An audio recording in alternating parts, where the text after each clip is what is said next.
Merci de nous choisir encore ce matin de ce lundi 23 juin 2025. Mesdames, messieurs, ça commence votre tranche matinale très intelligente. Namasté. Namasté à vous qui êtes branchés de partout en République démocratique du Congo. Vous nous suivez depuis la province de Lualaba, vous nous suivez depuis la province de Tanganyika, vous nous suivez depuis la province de Chopo. Hein. Je pense aussi à celles qui sont branchées depuis Maïndombe, depuis Kwango, depuis Kwilu. Vous êtes aussi depuis le Congo central, les téléspectateurs fidèles au Congo central, nous vous saluons. Namasté à vous, namasté également à vous qui êtes branchés ici à Kinshasa, la capitale de la République démocratique du Congo. Bien évidemment, c'est ici que nous émettons à Kinshasa. Et donc, vous qui êtes à Mongafula, Ngaliema, Ngiri, Kimbanseke, vous êtes à Massina, vous êtes à Maluku. Et donc, ça commence. Namasté, nous allons passer de très bons moments ensemble aujourd'hui. Vous savez que, comme toujours, comme d'habitude, nous commençons par une chanson chrétienne. Et puis, nous allons passer par Écoutons le pasteur. Aujourd'hui, spécialement, le pasteur Bienvenu Matenda a pris pour ceux-là qui cherchent de l'emploi. Et donc aujourd'hui, soyez scotchés parce que peut-être cette prière est aussi pour vous et destinée pour vous. Alors aujourd'hui, nous aurons bougé un peu notre programme. Donc nous aurons Mosba Nyama pour nous parler des réalités de Kinshasa. Nous allons voir les poubelles qui ne font que naître dans plusieurs coins de la capitale. Nous allons parler également event avec Miché Moisé qui est de retour après un certains jours d'absence pour raison des maladies. Il est là maintenant en forme avec nous et sans oublier Page Rose, il y en aura et nous aurons des invités aujourd'hui. Nous allons parler politique mais aussi nous parlerons entrepreneuriat. Et donc je salue déjà Richard Widi et Jonas Minga, l'équipe technique ce matin. Je vous salue, mes chers amis. Et donc, nous allons partir comme ça jusqu'aux alentours de 10h30. Sans oublier que nous allons passer des très bons moments ensemble. La musique, c'est le lundi. Il faut être quand même un peu chaud, mais un peu doux aussi. Et donc, nous souhaitons déjà bon début des vacances à tous les vacanciers, vacancières des écoles primaires, secondaires, maternelles, Michel Moïse de l'université. Bonjour Hervé Papi Agamba, bonjour Omos Baïnyama. Et donc, je m'en veux comme ça aussi saluer les Namastiens, Namastiennes, nos chers téléspectateurs fidèles, scotchés toujours à Namasté. On vous aime beaucoup. Je suis de retour, en tout cas, vous m'avez beaucoup manqué. Je suis de retour pour égayer. Aussi des places, des positions. Ah oui, hein, imposé par l'aîné. Hein. Ah oui. Quand il y a M. Omos, en tout cas, il faut dire que c'est toujours lui qui est assis de l'autre côté là-bas. Donc, imposé par l'aîné, comme il a dit, je suis de ce côté. Mais aujourd'hui matin, je me suis réveillé un peu bizarrement. Tu sais, à chaque fois que quelqu'un est en retard, je me suis réveillé un peu en retard. À chaque fois que quelqu'un est en retard, il oublie toujours quelque part où il a caché quelque chose. Tu sais, moi, ce que j'ai oublié aujourd'hui, le peigne. Ah. Le peigne pour mes cheveux. Pour mes cheveux, tu sais que moi, je ne peux pas utiliser n'importe quel peigne. Ah oui, et du coup, mon peigne à moi, je l'ai égaré. Pourtant, c'était juste à l'endroit où je le laisse. J'ai cru que tu vas me dire que Tamboué, les lions sont quand ils sont pour aller coiffer un boloko. Mais bonjour. Bonjour HP, et bonjour aussi à Miché, bonjour à tous nos fidèles qui ne cessent de nous faire confiance à travers cette belle émission qui n'est rien d'autre que Namasté. J'ose croire, comme d'habitude, on va vous apporter surtout l'ambiance, la bonne humeur et surtout on va vous informer à travers nos rubriques. Alors on va y aller directement, Richard vous dit sans plus tarder. On va commencer avec une chanson chrétienne comme d'habitude et surtout pour rendre cette tranche matinale comme il se doit. Namasté.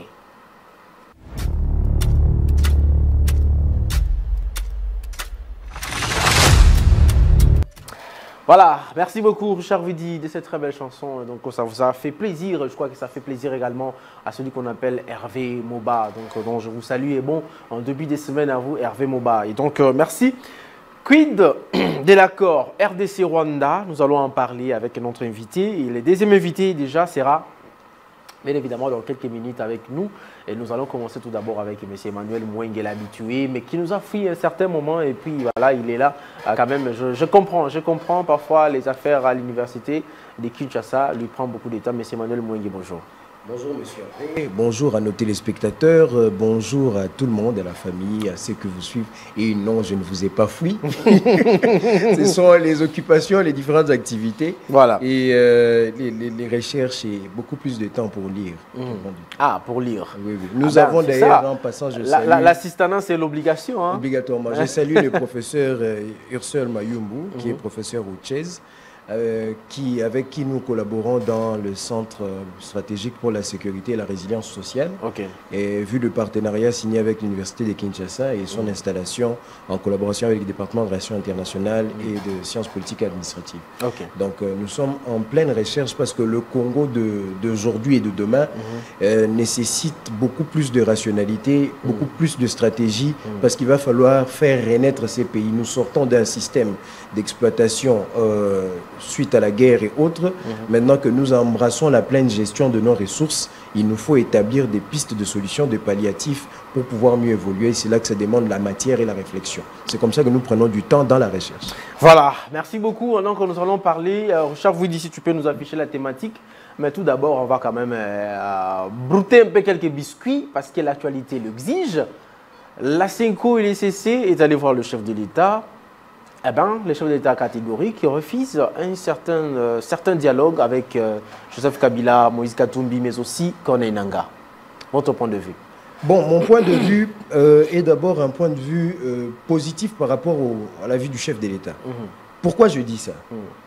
Moi, j'ai comme l'impression que ce dialogue que veut nous fournir la CENCO est une forme de porte d'entrée des circonstances.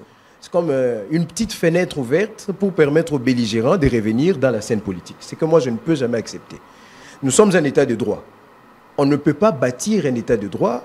Nous sommes plutôt dans la vision d'un État de droit. Mais on a besoin de la paix. Oui, mais il n'y a pas de paix sans justice. Il n'y a pas de paix sans justice. Citez-moi un seul pays qui vit la paix sans la justice. Mais qu'est-ce qu'il faudrait faire? Parce que nous sommes dans l'état des droits. Il faut qu'il y ait justice. Mais il est impossible à ce jour ici de prendre tous ces gens-là, de les traduire devant la justice. Parce qu'ils sont en train même d'occuper tout un territoire de notre pays. Monsieur Hervé, il y a une nuance entre l'opinion publique et l'opinion politique. Il y a une nuance entre les conflits entre les acteurs politiques et les crises sociaux. Certes, les conflits, la politique est un aspect de la société, mais il n'y a pas la même dimension. Vous avez les conflits ethniques et tout, sont des crises au niveau de la société, mais les conflits politiques entre les acteurs politiques ne sont pas des choses qu'on peut mettre sur la table pour dire que c'est un problème d'un peuple. Actuellement, ici, nous avons des personnes telles que Corneille Nangaa. Je commence par lui. Il a eu un parti politique ici qu'il a créé. Il s'est aligné dans la voie démocratique. Étant dans cette voie démocratique, étant dans l'opposition, ces derniers étaient régis par les statuts, d'ailleurs jusqu'à aujourd'hui, c'est parti, je pense, il doit exister. Non, je crois qu'il a été radié. Ces derniers étaient régis par la loi portant statut de l'opposition de 2007. Quand vous lisez l'article 16, dans le premier point, il est recommandé à chaque parti d'avoir le respect pour la Constitution et le respect pour les institutions légalement établies.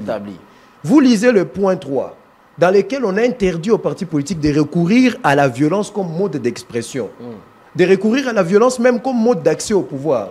Vous prenez le point 6, on dit que les partis politiques ont la responsabilité de promouvoir la culture démocratique. Et dans cette responsabilité de promotion de la culture démocratique, ils doivent encourager à l'accès, plutôt à la validité de l'alternance pacifique au pouvoir. Et dans un combat légal de l'opposition, dans un combat libre, pacifique.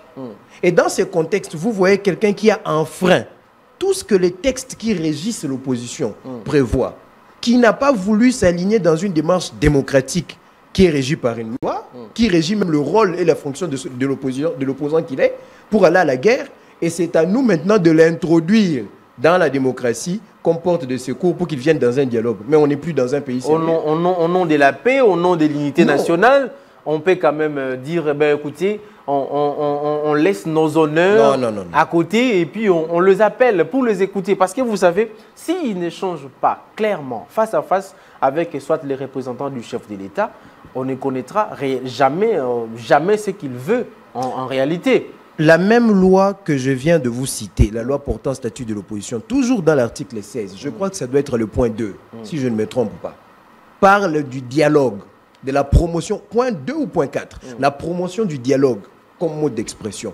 Vous allez donc demander à des gens qui sont allés prendre les armes, qui ont tué des Congolais, Parce que Corneille Nangaa, je le mets dans la même case que le génocide congolais qui dure depuis plus de 30 ans. Ouais.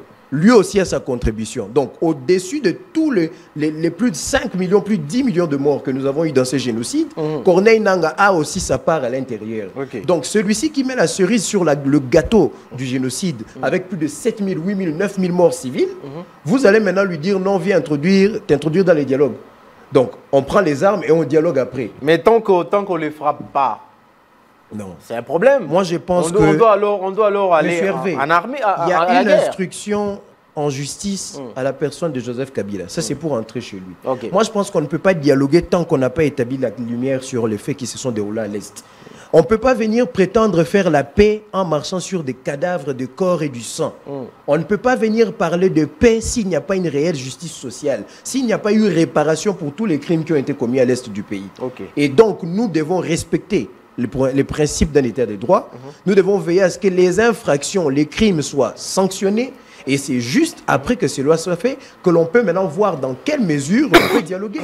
Parce que s'il y avait un avis contraire de la part de Corneille Nangaa sur la gouvernance du pays, il l'aurait exprimé dans les mécanismes légaux établis par la loi qui régit les statuts de l'opposition dans laquelle il s'est trouvé. Monsieur Hervé, pour conclure ce sujet, moi j'aimerais vous dire qu'aujourd'hui l'UDPS a beaucoup, je ne suis pas l'UDPS, hein, je n'ai même pas l'intention. Merci pour cette précision. L'UDPS aujourd'hui, malgré tous les défauts qu'elle affiche ces derniers temps, a quelque chose à enseigner à certains partis politiques et à certains opposants. L'UDPS, pendant plus de 30 ans, a fait une lutte pacifique jusqu'à accéder au pouvoir.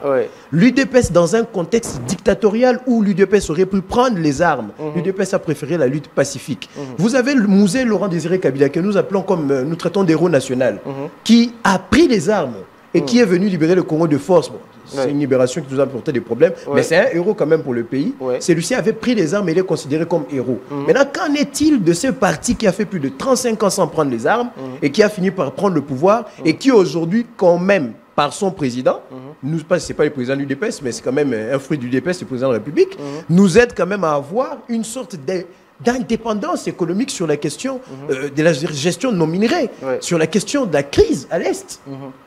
Donc vous comprenez qu'on peut tout faire quand on combat légalement et de manière pacifique. Voilà. Ce n'est pas dit qu'il faudrait prendre des armes dans toutes les situations pour avoir le pouvoir. On nous a prouvé que de manière pacifique, c'est faisable. Merci beaucoup, M. Emmanuel Mouingue. C'était juste les biscuits d'introduction. Ça nous a permis d'ailleurs d'attendre aussi M.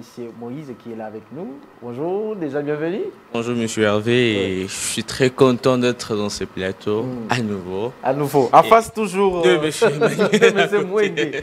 Alors, quid de l'accord RDC-Rwanda? J'ai le temps que vous vous reposiez un tout petit peu. Je pose cette question à M. Emmanuel Mouingue. Qu'est-ce que gagne la RDC dans cet accord? Parce que, je vais vous ajouter ceci, Donald Trump est en train déjà d'exiger un prix Nobel de la paix, parce qu'il est en train d'apporter déjà la paix en RDC, que moi, en tout cas, je suis encore pessimiste à ce côté-là, parce que je n'ai pas encore ressenti cette paix-là. Qu'est-ce qu'on gagne réellement là-dedans?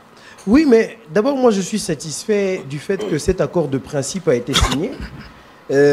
Beaucoup de gens confondent parce que là, nous sommes dans l'accord de principe. C'est un accord qui pose les grandes lignes sur lesquelles vont s'asseoir l'accord qui sera finalement signé le 27 juin entre la RDC et le Rwanda. D'abord, nous sommes dans un contexte de transition d'un système vers un autre sur l'exploitation des ressources de l'Est de notre pays.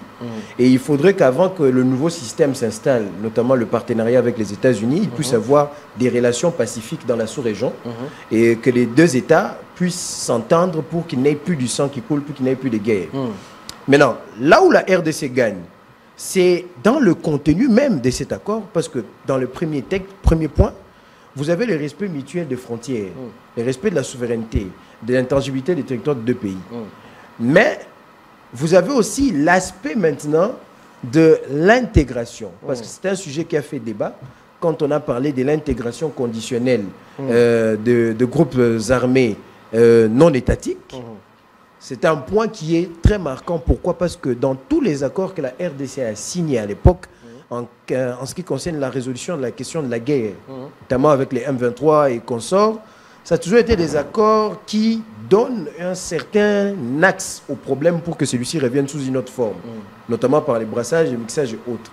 Cette intégration conditionnelle-là va nous ramener au principe des accords de Nairobi. Ok. Et au même principe des accords de Nairobi, l'intégration conditionnelle, l'aspect conditionnel compte pour nous. Pourquoi? Parce que il nous reviendra maintenant de droit de poser des conditions qui permettent à ce qu'il n'ait pas les mêmes personnes qui sont auteurs des massacres et des crimes qui reviennent à être intégrés dans la société pour que demain, ils reprennent encore les armes. Puisque nous avons vu ces phénomènes revenir, notamment avec l'ancien chef de guerre là, qui avait pris les armes récemment ici, j'ai oublié son nom, il a été défait au niveau de l'Ituri là-bas. Ok. Donc ce sont des gens que vous acceptez Thomas Lubanga. Thomas Lubanga, voilà. Ce sont des gens que vous pouvez réintégrer comme ça, qui peuvent prendre des armes. Et dans cette intégration conditionnelle, parmi les conditions, vous aurez les cantonnements. Dans le cantonnement, l'identification. On saura qui est rwandais, qui ne l'est pas. Celui qui est rwandais, il rentre chez lui. Qui a commis des crimes, qui ne les a pas commis, et à quelle hauteur. Et ces personnes qui vont être intégrées, dans quelles conditions les intégrer, et même au mieux, ça c'est ma proposition, parmi les conditions, la création d'un fichier national d'identification des miliciens ou des rebelles intégrés. Ok. Parce qu'on doit suivre ces gens de près. On doit aussi limiter leur milieu d'action. Ce sont les erreurs que les autorités commettent souvent parce qu'ils ne tiennent pas compte de cela. On ne tient pas compte. Nous sommes à l'ère du numérique. Ouais. Nous devons savoir comment numériser la vie humaine. Et on doit savoir comment est-ce qu'on peut avoir un registre, un fichier, identifier des gens numériquement et suivre ces gens dans les quotidiens réguliers qu'ils ont.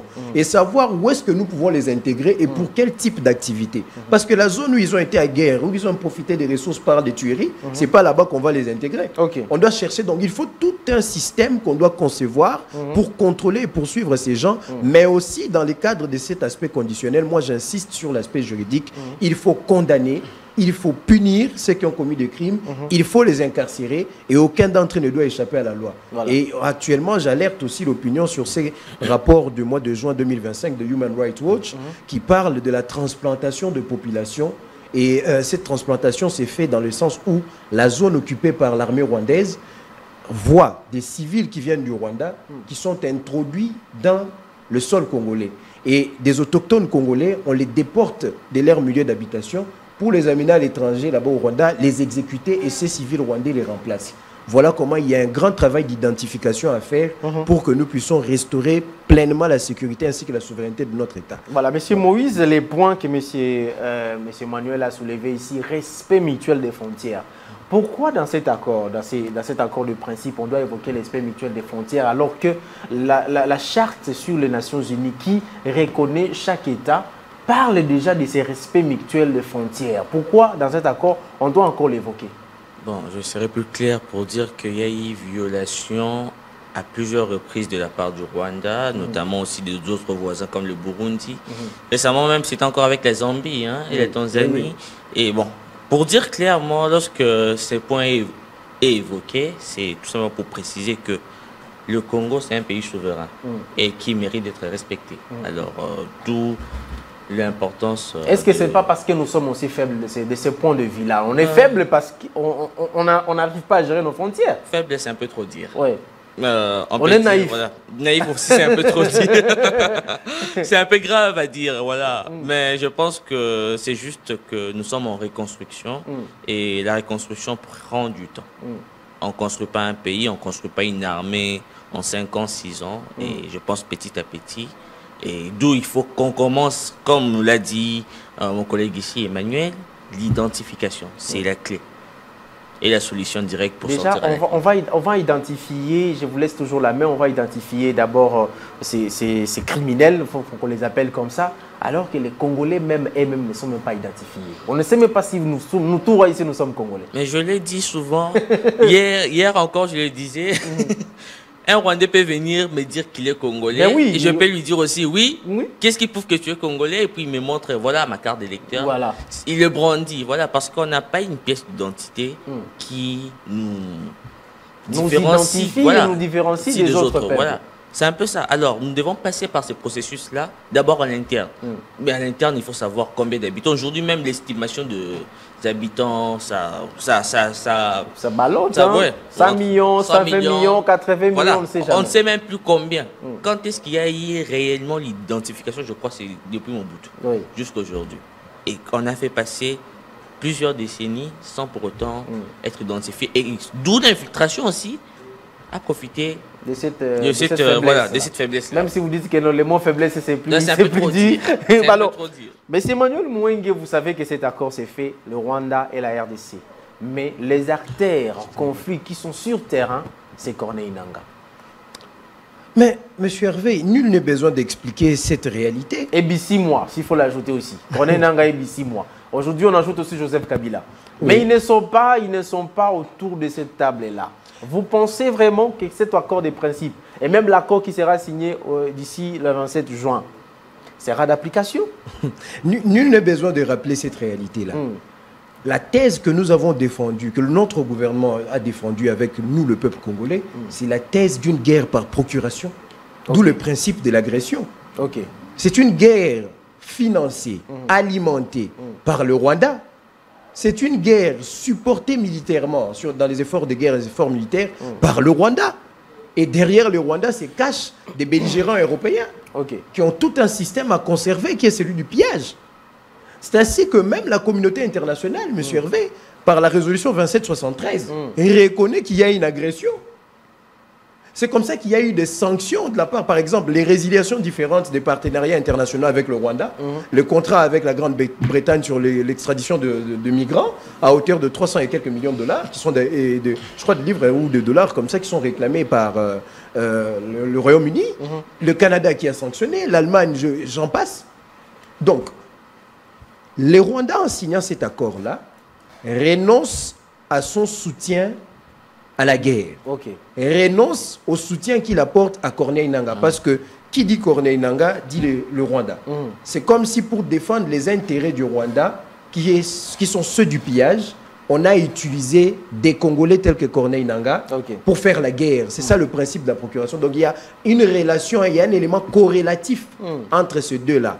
C'est comme qui dirait, on vous coupe la main pour que vous ne volez plus. Vous voyez un peu. Parce que vous vous servez de la main pour voler.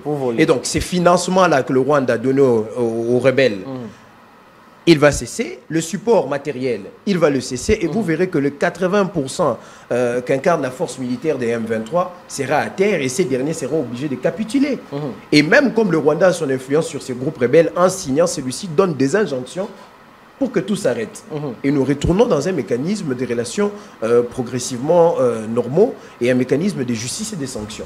Donc cet accord de paix aura un impact sur la réalité, sur le terrain, vu la relation qui existe entre le Rwanda et les rebelles. Cette même question, je vais vous la poser tous les deux, parce que nous avons vu ici le général chef d'état-major ougandais à Kinshasa, aux côtés du chef de l'État, mais apparemment, est-ce que ce n'est pas une sorte d'hypocrisie ougandaise tout autour de nous? Je commence avec M. Emmanuel Mouenge, mais cette même question, vous allez aussi la répondre, M. Moïse. Est-ce que ce n'est pas une sorte d'hypocrisie? Parce que dès son départ, il tweet directement, nous allons traquer les Wazalendo. D'abord, je veux que les gens retiennent ce que je m'apprête à dire ici. Le général Muhoozi, qui semble être le général des forces armées de Twitter, il est drôle, ces messieurs-là. Pourquoi? Parce que je n'ai jamais vu un militaire aussi indiscipliné au point de pouvoir aller tweeter. Ça n'engage que Emmanuel Mouenge qui le dit, parce que j'ai un grand respect pour les Wazalendo. Écoutez, il faut parfois respecter ceux qui ont un sursaut patriotique autant de donner leur sang, au point de donner leur sang pour la patrie. Et c'est une insulte qu'un monsieur comme ça puisse venir dire que lui va venir traquer des patriotes qui défendent leur pays. Mais ils vont tous nous trouver sur son chemin. Mais c'est l'accord militaire avec les FARDC. Parce que dans son tweet, il dit avec les FARDC. L'accord militaire ne fait mention nullement, parce que c'est dans le cadre de la coopération militaire entre les deux armées, pour traquer des groupes rebelles qui troublent la sécurité entre les deux États. C'est un point d'intérêt entre les deux, des intérêts sécuritaires entre deux États. Nulle part on fait mention de Wazalendo. C'est comme ça que je dis ici que c'est le général des forces armées de Twitter. Parfois, il a deux fonctions, au niveau de l'armée de son pays et au niveau de Twitter. Non, Muhoozi joue un jeu de communication pour rester d'actualité. Deuxièmement, il joue un jeu de communication, c'est une sorte, c'est pas, bon, c'est un peu du soft power. C'est une façon d'intimider et d'alimenter l'attention de l'opinion sur sa personne. C'est une façon de se faire un nom. Peut-être pour préparer l'après son père, pour que son arrivée au pouvoir ne soit pas anodin. Attends, un président comme ça... Mais en même temps, ces types d'interventions-là, ce sont des interventions qui caractérisent la psychologie d'un homme faible, qui est insuffisant, et qui veut compenser les insuffisances qu'il possède par une personnalité fictive créée sur les réseaux. Et l'armée congolaise est tellement mature que nous avons compris ça. Nous les laissons faire le clown parfois, mais ce qui nous intéresse, c'est les textes que nous signons. Les Ouazalendo sont réservistes de notre armée, les Ouazalendo sont patriotes, ils méritent du respect. Le jour où Mourozi va essayer de prendre une seule balle pour tirer sur un Ouazalendo, il aura plus de 115 millions d'habitants de ces pays sur son dos.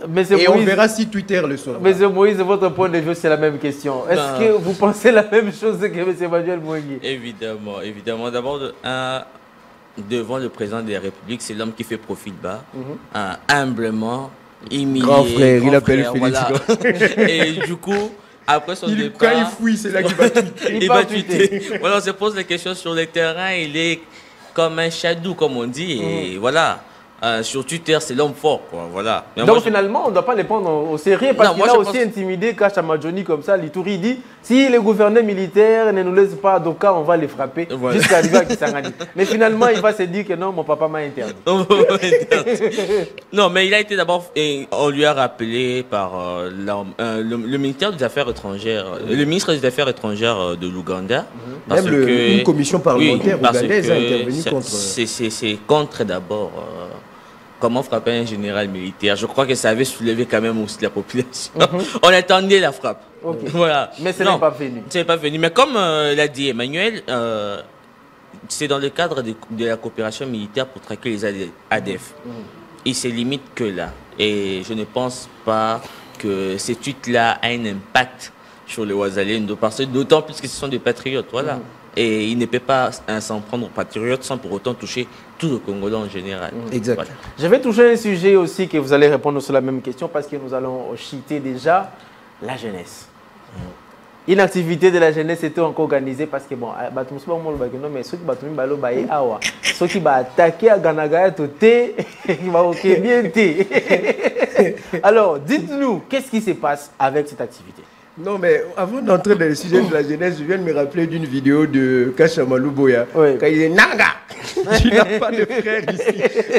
C'est quelqu'un d'énervé comme ça que le Mouroz, il voulait attaquer. Non, non, sois quand même sérieux. Il ne pourra pas faire ça. Bon, pour la jeunesse congolaise, mais monsieur Hervé, aujourd'hui, on va encore dire que le cauchemar de la gestion de ces ministères-là, c'est Emmanuel Mouengue ou Moïse Kouyala. Mais non.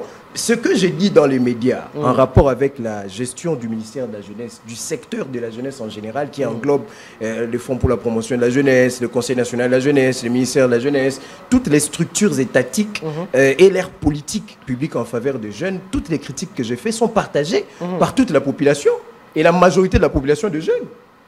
Qui connaît le nom de la ministre de la Jeunesse au niveau de Maluku? Non, mais on sait seulement c'est une très jolie dame. Mais le bilan de sa gestion, je ne sais pas. Qui l'a déjà vu, qui l'a déjà audité, peut-être qu'ils en ont parlé parce que tout le monde aime parler de ses actions. Notre critique n'est pas sur les individus, c'est sur le système. Qu'est-ce que vous avez fait qui nous profite et dont les effets sont palpables dans la société? Avez-vous assumé une gestion proportionnelle à tous les attributs que l'État vous donne? Par exemple, où sont les projets de loi révolutionnaires qui améliorent les conditions de vie de la jeunesse? C'est dans ces attributions. Je n'ai rien vu. Aujourd'hui, on a un pays où quand tu es licencié, après 5 ans de souffrance à l'uniquine, on te demande une expérience professionnelle de 5 ans. 5 ans. Donc, je dois aller d'abord... Vous utilisez les autres entreprises comme des entreprises brouillons. C'est pas sérieux. Mais les 5 ans là-dessus. Les 5 ans là même là, je dois les avoir où? Où si je vais avoir ça? Bon, tu as dit, j'ai lavé les assiettes à la maison toute ma vie. Bon, entre parenthèses. Le Conseil national de la jeunesse, parce que j'ai vu leurs deux visages là, à côté du chef de l'État. Le Conseil national de la jeunesse, l'autre fois, je l'ai dit sur ces plateaux, il est fractionné au niveau de la province. Il est très, très bien décentralisé dans les ETD et ainsi de suite. Et c'est là qu'on doit prendre oreille avec le problème des jeunes. Et on transfère ça de toutes les zones de la République, dans les 2 345 000 km quelques carrés du pays. On amène les doléances des jeunes de toutes les régions. Et avec cette synergie entre les conseils et le ministère, vous verrez des politiques qui répondent aux problèmes de tous les jeunes dans les différentes régions. C'est ça la gouvernance sociale de proximité. Vous êtes décentralisé pour être proche et en étant proche, vous prenez les problèmes. C'est la notion de la boîte noire du système politique. Vous introduisez les demandes et il y a des solutions qui viennent. Est-ce que cette synergie-là existe entre ces institutions, le conseil et le ministère? Non. La synergie n'existe que quand on peut faire des événements tape à l'œil pour s'acheter un bilan après avoir mal géré. Je veux vous dire, monsieur Hervé, la dernière rencontre, peut-être mon collègue politologue ici va vous donner la date parce que lui, il est très fort en matière de date. La dernière rencontre qu'il y a eu avec le chef de l'État a accouché de quoi comme résolution? Le rapport est où pour qu'on fasse des évaluations entre ce que vous avez fait depuis et ce qu'il y a aujourd'hui? La seule chose que moi j'apprécie, c'est le fait de voir Fachi, qui est considéré par moi-même comme un héros pour ce qu'il fait pour la question de la guerre, s'adresser aux jeunes. Mais le problème maintenant, c'est quoi? Ce n'est pas Fachi qui va s'asseoir à la place de Madame Noëlla. Ce n'est pas Fachi qui va s'asseoir à la place de William. C'est ça son nom, je pense. Ce n'est pas le président Fachi qui va s'asseoir à la place de tous ces gens qui sont appelés de gérer les jeunes. Lui attend des résultats parce qu'il sait qu'il a placé des gens compétents. C'est à eux de gérer. Ne venez pas nous acheter une action en dernière minute. Vous avez été absent pendant plus de 4, 3, 2 ans, une année, et vous venez apparaître comme ça. Vous allez gagner la dernière phrase pour terminer, monsieur Moïse. Moi, j'en ai assez de ces rencontres. Votre point de vue aussi par rapport à tout ce qui se passe à la jeunesse et tout ça, surtout qu'on dit que c'est vous qui maîtrisez trop les dates. Je serai un peu plus dur. Cette fois-ci, je pense que d'abord, cet événement, c'est un événement des façades. Et parce que... Des façades. Parce que... sur quel plan structuré qu'ils ont organisé là et sur quelle vision claire qu'ils ont décidé d'organiser une semaine. Ils ont bien dit la semaine de l'indépendance. Alors moi je me pose la question de savoir, doit-on continuer à organiser des événements si le premier qu'on a pu organiser auparavant n'a pas pu aboutir à des solutions et à des résolutions concrètes? Très bonne question. Et moi je me pose la question parce que aujourd'hui vous faites venir le chef de l'État. Oui, comme Emmanuel a dit, l'homme vient. Il répond toujours. Il vient, il doit honorer les jeunes. Maintenant, vous, qu'est-ce que vous... En fait, c'est ça aussi le problème. Doit-on considérer cet échange-là comme un échange Bon, je me pose la question, c'est encore une question. Un échange que le chef de l'État parle, donc comme un enseignant qui donne la matière sans pour autant recevoir des questions en retour. Parce que là, on va entendre des interventions, des discours, mais lorsqu'il s'agirait de poser la parole, on sélectionne 4 à 3 jeunes, c'est fini, l'événement a pris fin. Et puis on va les oublier. Voilà, on va à un bilan. Continuerons-nous toujours à vivre dans ces rythmes-là, alors que la jeunesse a beaucoup de préoccupations aujourd'hui. Et aujourd'hui, présentement, la situation sécuritaire pose problème. Et au-delà de cela, nos propres préoccupations. Parce que la jeunesse attend des préoccupations que le ministère de la Jeunesse et son organisme, le Conseil national de la jeunesse, qui était censé résoudre cela, mais jusqu'à aujourd'hui, il n'y a pas toujours de résolution. Pas de résolution. Et même la rencontre de la fois dernière, il y avait aussi des propositions qu'on ne sait pas si on les a amenées où. Est-ce que c'est appliqué? Et donc, c'est une grande question qui reste encore. Non, mais il y a beaucoup de choses à faire. Il y a beaucoup de choses à faire. On n'est pas contre. Aujourd'hui, Constant Moutamba est là. Il a été critiqué. L'homme a été pesé dans la balance. Par honneur même, il a décidé de démissionner. Et voyez un peu, aujourd'hui, lorsqu'on fait des critiques, c'est pour savoir où en sommes-nous et que doit-on faire à la longue et qu'est-ce qu'on peut aussi proposer. Voyez un peu, mais lorsque vous vous considérez comme si vous connaissez tout, parce qu'aujourd'hui le ministère de la Jeunesse mène des actions sans vision claire. Exact. Voyez un peu. Récemment, j'ai entendu que non, la ministre a lancé une campagne, chaque commune, une maison, un drapeau. Que ferons-nous avec des drapeaux? Des drapeaux. Nous ne sommes pas patriotes jusqu'à ce point. Il faut qu'il parce que c'est un ministre national. Est-ce que ces mêmes campagnes-là seraient applicables à Monsieur Hervé, si vous permettez, ceux qui agressent le Congo, ceux qui sont dans la rébellion, ils brandissent les drapeaux du Congo. Non, pas le drapeau du Congo. Ils ont aussi les drapeaux du Congo. Faites des trucs conscients. Voilà, merci beaucoup, M. Emmanuel Mouengue. Merci aussi, M. Moïse Kouyala, donc merci d'être passé. Et donc c'est votre espace ici, vous le savez, et donc à tout moment, nous pouvons toujours échanger. Donc je projette d'ailleurs l'appel à tout celui qui sera disponible, parce que lundi, ça sera lundi spécial indépendance. Nous allons quand même parler de l'indépendance aujourd'hui. J'aimerais bien qu'on nous amène quelqu'un de la jeunesse ici. C'est ça. Non, mais la jeunesse mérite. Surtout parce qu'il y a la semaine de l'indépendance. La jeunesse mérite vraiment. Alors nous allons parler de l'indépendance aujourd'hui. Quelle est la part de la jeunesse depuis que nous avons obtenu cette indépendance? Apparemment, la jeunesse n'est pas vraiment aussi considérée. Lorsqu'on vient dans les gouvernements, ce sont les jeunes incompétents qu'on nous place dans les gouvernements et qui finissent par partir d'une manière un peu catastrophique. Soit ils sont parfois aussi étouffés par le vieux. Et donc finalement, je pense que ça sera notre sujet pour le lundi prochain. Hein? Non, mais sinon, nous allons nous retrouver mercredi pour notre numéro de votre tranche matinale Namasté. Nous sommes en train de finir. Quoi, il y a une salutation? Non, mais il y a le mot de la fin. Ah oui, un mot de la fin. Un mot de la fin, 30 secondes. Parce qu'il lui parle beaucoup. On a déjà pris la caméra. 30 secondes.